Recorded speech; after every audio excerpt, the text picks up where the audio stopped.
ایک زمانے میں بلند و بالا پہاڑوں اور سرسبز جنگلوں کے درمیان بسی ایک بادشاہی میں کسی دوسرے کے برعکس ایک شہزادی رہتی تھی۔ شہزادی ایلارا عام شاہی نہیں تھی۔ وہ زیورات اور سونے سے مزین عظیم قلعے میں نہیں رہتی تھی۔ اس کے بجائے اس کا گھر دائرے کے سب سے اونچے پہاڑ کے دل کے اندر ایک پوشیدہ غار تھا۔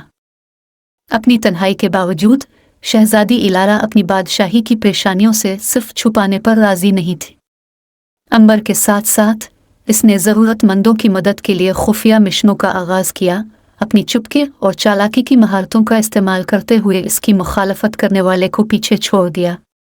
شہزادی ایلارا کی بادشاہی کئی سالوں سے جنگ اور جھگڑوں سے دوچار تھی، اور اس کے غار نے بیرونی دنیا کے افراتفری سے محفوظ پناہگاہ فراہم کی۔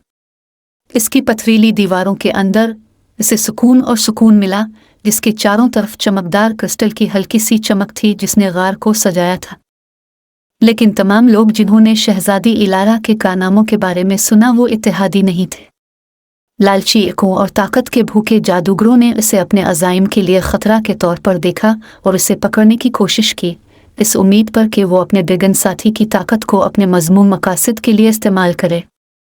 ایک بدقسمت رات جب شہزادی ایلارا اور امبر اپنے ایک خفیہ مشن سے واپس آئے تو ان پر ایک شریر جادوگر کی خدمات حاصل کرنے والے کرائے کے گروہ نے گھات لگا کر حملہ کیا جو ڈریگن کے جادو کا لالچ تھا۔ اپنے دفاع کی بہترین کوششوں کے باوجود وہ مغلوب ہو گئے اور پکڑے گئے۔ جادوگروں کے گڑھ میں پھنسے ہوئے شہزادی ایلارا اور امبر کو اپنے سب سے بڑے چیلنج کا سامنا کرنا پڑا، لیکن سچی ہمت اور دوستی غالب رہی کیونکہ انہوں نے فرار کا ایک جرأت مندانہ منصوبہ بنایا۔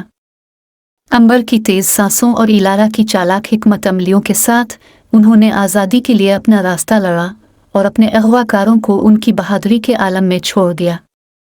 جادوگر کی فتح اور بادشاہی میں امن بحال ہونے کے ساتھ شہزادی ایلارا ایک بار پھر سائے سے ابھری۔